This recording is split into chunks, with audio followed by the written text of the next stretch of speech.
Are you familiar with the Mehrabian study or the Mehrabian communication method? I learned about this decades ago, and I came across it totally by chance when I was researching a communication class, when I was building out a communication class, and there it was.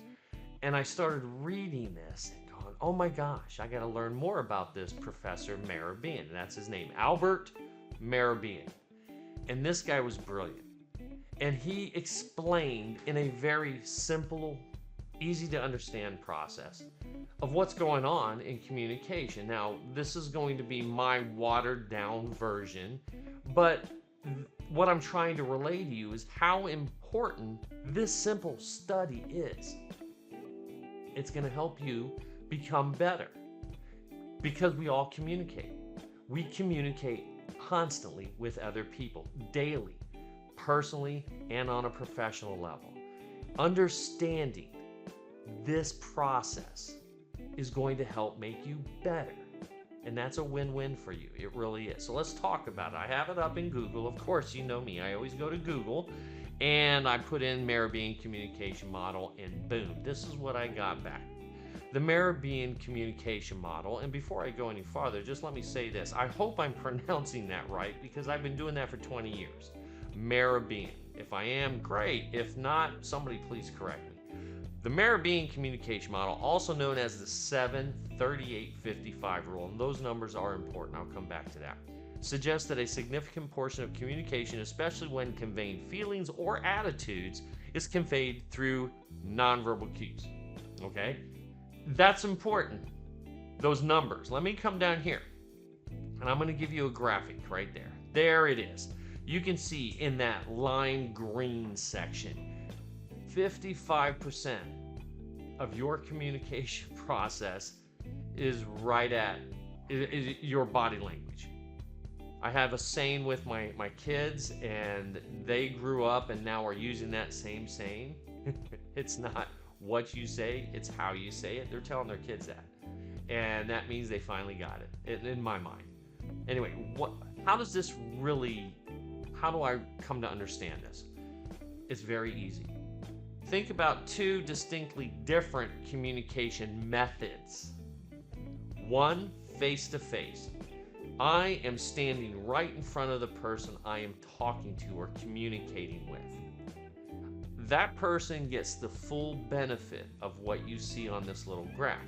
They can see my body language. They can see me smiling. They can see me using active listening skills when they talk by leaning in. They can see my eyes are focused on them. I'm paying attention to them. I'm not sitting here looking at my phone. No, I'm looking at them. I'm nodding my head. I'm listening. And they're doing the same thing, vice versa. There's body cues that I can pick up on and the person I'm talking to can pick up on that are telegraphing to that individual that, yeah, you're engaged. I'm engaged with what you have to say. You're engaged with what I have to say. We are having a successful communication. Add on that the 38% that is based on voice and tone. How we say it. Voice and tone. Means a lot. It really does. And you can definitely pick up on when somebody's upset based on their tone. When somebody's happy based on their tone, how they are talking.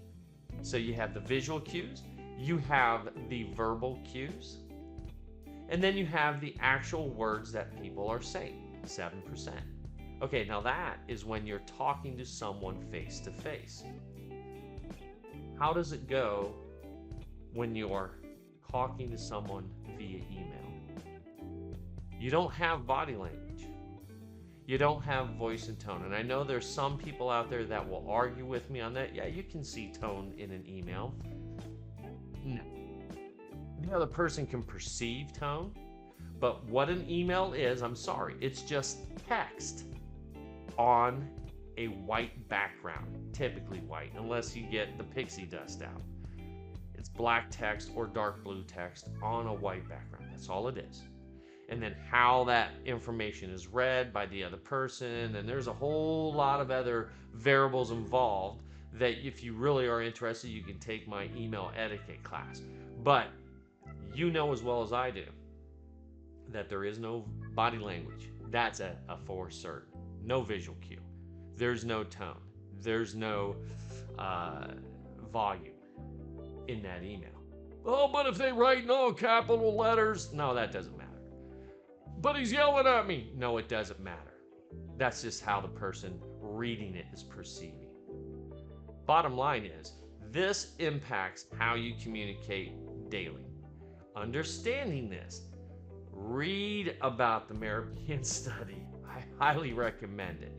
If you want to take the easy way out, you can attend my communication class that I have. If you're in a leadership position, you're a decision maker, go to Bellcom training and reach out to me. There's a form on there that you can reach out to me and we can set up a time and have a talk. I can come to your people. I can physically be there. I can do it virtual. Either way, we'll find a way that's win-win for you. I don't spam you. I'm only going to talk to you if you want to talk to me. But this is important. This right here, I could spend all day on and teach your people how to communicate better, more effectively, just by understanding a simple communication method. Go look it up, Professor Mehrabian. Have a good one, folks. We'll see you in class.